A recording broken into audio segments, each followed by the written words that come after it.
देवगिरी बँकेचे आमचे सहकारी किशोर शितोळे, भारतीय जनता पार्टीचे जिल्ह्याचे सरचिटणीस दीपक ढाकणे उपस्थित आहेत. मी आदरणीय मोहोळ साहेबांना विनंती करतो की आपण आपलं निवेदन द्या.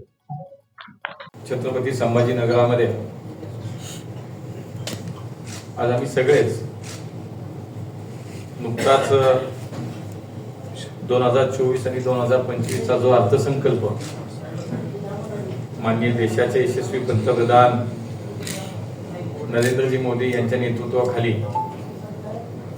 केंद्रीय अर्थमंत्री निर्मला सीतारामनजी यांनी जो सादर केला त्या संदर्भातल्या काही महत्वाच्या काही ठळक आणि एकूणच देशाच्या प्रगतीला चालना देणारा हा सगळा अर्थसंकल्प म्हणून त्याच्या संदर्भातलं एक निवेदन म्हणा किंवा आपल्या सोबत संवाद साधण्यासाठी आम्ही आलोय. एकूण 48 लाख कोटी रुपयाचा हा अर्थसंकल्प आणि मला असं वाटतं की एकूणच 2047च्या माननीय मोदीजींनी जो विकसित भारताचा संकल्प केलाय त्या संकल्पाला चालना देण्यासाठीच आणि 5व्या अर्थव्यवस्थेवरनं जागतिक स्तरावरच्या 3ऱ्या आर्थिक व्यवस्था म्हणून दिशेने टाकलेलं एक महत्वाचं पाऊल 5 ट्रिलियन डॉलरची इकॉनॉमी म्हणून त्या दिशेनं एक वाटचाल करण्याचं एक यशस्वी पाऊल म्हणून या अर्थसंकल्पाकडे आपण पाहू शकतो. खर तर या अर्थसंकल्पामध्ये एकूण 9 मुद्द्यांना प्राधान्य दिलं गेलं, प्राथमिकता दिली गेली,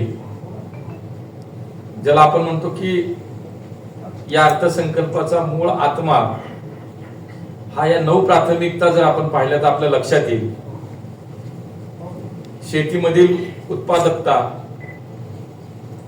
त्यानंतर मनुष्यबळ, रोजगार, सेवा, शहरी विकास, ऊर्जा, इन्फ्रास्ट्रक्चर, इनोव्हेशन आणि रिसर्च आणि येणाऱ्या पिढींसाठीच्या सुधारणा. साधारणतः या 9 मुद्द्यांना स्पर्श करणारा किंबहुना तो आत्मसात करण्यासाठी म्हणूनचा जो संकल्प केला तो हा अर्थसंकल्प आहे. एक युवक, एक शेतकरी आणि एक गरीब, त्याला मुद्दामून जात असं म्हटलंय की आमची जातीची संकल्पना ही आहे. समाजातल्या ह्या वेगवेगळ्या घटकांना सक्षम करणं, त्यांना केंद्रबिंदू मानून खऱ्या अर्थाने या अर्थसंकल्पाची निर्मिती झाली आहे. आणि याच अंतर्गत आपण म्हटलं तर काही ठळक मुद्दे मी आपल्या समोर फक्त ठेवीन, कारण आपणही पत्रकार मंडळी याचा 2-3 दिवस हा अभ्यास करत आहात. त्याचं विश्लेषण आपण आपल्या आपल्या पद्धतीनं प्रत्येकाने आपणही केलं असाल. त्यामुळे मी पुन्हा ते काही अगदी खोलात जाण्याचं काही कारण नाही, पण जे महत्वाचे काही मुद्दे आहेत त्याला स्पर्श केला पाहिजे. गरिबांना घरं देण्याची जी काही प्रधानमंत्री आवास योजनेच्या माध्यमातून माननीय मोदीजींची संकल्पना होती, ती देशातील गरिबाला घर मिळण्यासाठी म्हणून ती योजना पुढच्या काळात अशीच चालू राहील आणि त्याच्यामध्ये देशातील गरिबांना 3 कोटी लोकांना 3 कोटी घरं नव्याने करण्याचा संकल्प किंवा समावेश, त्यासाठी 10 लाख कोटी रुपयाची तरतूद या बजेटमध्ये केली गेली आहे. पुढच्या 5 वर्षात 1 कोटी युवकांना कौशल्य विकास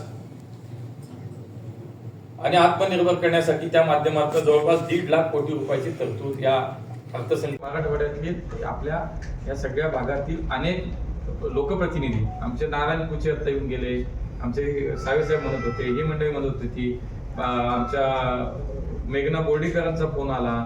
ही जी काही आपली मराठवाड्यातले काही लोकप्रतिनिधी आहेत ते ह्या विषयाचा सातत्यानं माझी चर्चा आहे. आम्ही दिल्लीत एक बैठक ताबडतोब लवकरात लवकर एक बैठक आम्ही दिल्लीत या लोकप्रतिनिधींची सहकार खात्यात आमची तिथल्या संबंधित अधिकाऱ्यांबरोबर बैठक करतोय. त्यालाही नियमावली राहील का? म्हणजे जसं जे त्याच्यात कायदेशीर काय करता येईल ते ताबडतोब केलं जाईल. गोरगरिबांचा पैसा त्याच्यात अडकलेला आहे, त्यामुळे पूर्ण संवेदनशील आम्ही त्या विषयात नक्की राहणार आहोत. त्याला कायदा मल्टी स्टेटचा आहे ना, पण मल्टी स्टेट क्रेडिट सोसायटी पण ते आमच्याकडे येतं. कसा कायदा आहे आमच्याकडे, त्यामुळे त्यांना म्हणजे इथे तक्रार करताना अडचणी येतात, त्याची इन्व्हेस्टिगेशन बरोबर होत नाही. आणि म्हणून आता मी आमच्याकडे कंट्रोल आहे, आम्ही घेतो. सहकार मंत्री पण आहेत. माझ्याकडे सहकार खात्याचा राज्यमंत्री नाही, असं आहे. महाराष्ट्रामध्ये मल्टी स्टेट मधला घोटाळा सगळ्यात मोठा हे आहे आणि फार कमी लोक म्हणजे खूप छोटे छोटे लोकांची त्याच्यामध्ये गुंतवणूक आहे. जवळपास मगाशीचा विषय झाला तो. मला त्या या सगळ्या परिसरातले मराठवाड्यातले सगळे लोकप्रतिनिधी सगळे मला भेटतायत. त्याचं जे काही नियमन आहे ते केंद्र स्तरावरून आहे. 100%. हा. म्हणूनच तुमचे त्या लोकांना कुठे कंप्लेंट सांगतो. नाही झालं सांगतो. त्यामुळेच तुमच्या मराठवाड्यातली आपल्या या सगळ्या भागातील अनेक लोकप्रतिनिधी, आमचे नारायण कुचे आता येऊन गेले, आमचे साहेब म्हणत होते, ही मंडळी म्हणत होती ती, आमच्या मेघना बोर्डीकरांचा फोन आला. ही जी काही आपली मराठवाड्यातले काही लोकप्रतिनिधी आहेत ते ह्या विषयाचं सातत्यानं माझी चर्चा आहे. आम्ही दिल्लीत एक बैठक ताबडतोब लवकरात लवकर एक बैठक आम्ही दिल्लीत या लोकप्रतिनिधींची सहकार खात्यात आमची तिथले संबंधित अधिकाऱ्यांबरोबर बैठक करतोय. त्यालाही नियमावली राहील का? जसं जे त्याच्यात कायदेशीर काय करता येईल ते ताबडतोब केलं जाईल. गोरगरिबांचा पैसा त्याच्यात अडकलेला आहे, त्यामुळे पूर्ण संवेदनशील आम्ही त्या विषयात नक्की राहणार त्याला आहोत. कायदा मल्टी स्टेटचा आहे ना, पण मल्टी स्टेट क्रेडिट सोसायटी मग ते आमच्याकडे येतं ना, कसा कायदा आहे आमच्याकडे येतं. त्यामुळे त्यांना म्हणजे इथे तक्रार करताना अडचणी येतात, त्याची इन्व्हेस्टिगेशन बरोबर होत नाही. नाही, म्हणून आता मी आमच्याकडे कंट्रोल आहे, आम्ही घेतो ना ते. ते सहकार मंत्री पण आहेत. माझ्याकडे सहकार खात्याचा राज्यमंत्री हॅलो. नाही, तसं राज्यातील सहकारी संस्थांची पूर्ण वाट लागायला लागलेली आहे. काय काळजी करू नका. आता भरपूर निधी आपण 7,000 कोटी दिलेत. सर्व पत्रकारांचे खूप खूप धन्यवाद. जेवण करून सगळ्यांनी जायचं. आतापर्यंत कोणी नवीन आले करूया आपण, नक्की करूया प्रयत्न. मी अगदी त्या खात्याचा मंत्री आहे, म्हणून मी त्याच्यात लक्ष घाल. तुम्ही विचारला होता एअर एशिया येते आपल्याकडे, त्यासाठी प्रयत्न चालू आहे. पुण्यात पुराची परिस्थिती हाताळली गेली नाही. काय नक्की संभाजीनगरचा आहे ना विषय. पण मी दोन दिवस मी अधिवेशन सोडून पुण्यात गेलो, पुण्यात होतो. आता पाण्याची परिस्थिती कमी झाली आहे. तुम्ही पुण्याच्या महापौर राहिलेले आहात.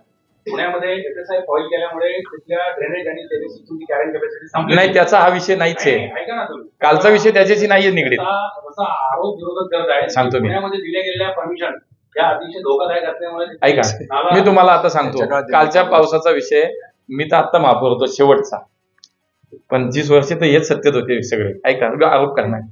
कालच्या पावसाचं पाणी काल जे घरात पाणी गेलं, नदीच्या जवळच्या सगळ्या परिसरात जो काही पूर आला, त्याचं कारण असं आहे की पुण्याला पाणी पुरवठा करणारी जी आमची धरण आहे, धरण क्षेत्र जे आहेत, मग त्याच्यात 4 धरणं येतात आणि या 4 धरणाच्या क्षेत्रामध्ये प्रचंड पाऊस झाला.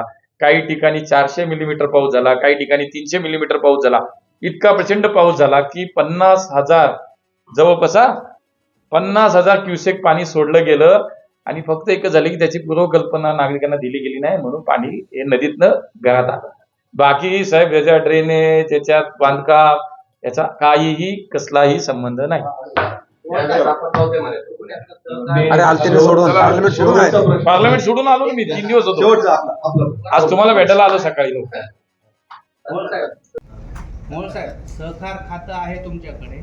महाराष्ट्रामध्ये एक मल्टी स्टेट मधला घोटाळा सगळ्यात मोठा हे आहे आणि फार कमी लोक म्हणजे खूप छोटे छोटे लोकांची त्याच्यामध्ये गुंतवणूक आहे. जवळपास 5-10 हजार कोटींच्या मला पलीकडे त्या या सगळ्या नाही, ह्याचं परिसरात एक मराठवाड्यातले सगळे लोकप्रतिनिधी सगळे मला भेटतायत. एक मिनिट, त्याचं जे काही नियमन आहे ते 7,000 कोटी दिले. सर्व पत्रकारांचे खूप खूप धन्यवाद.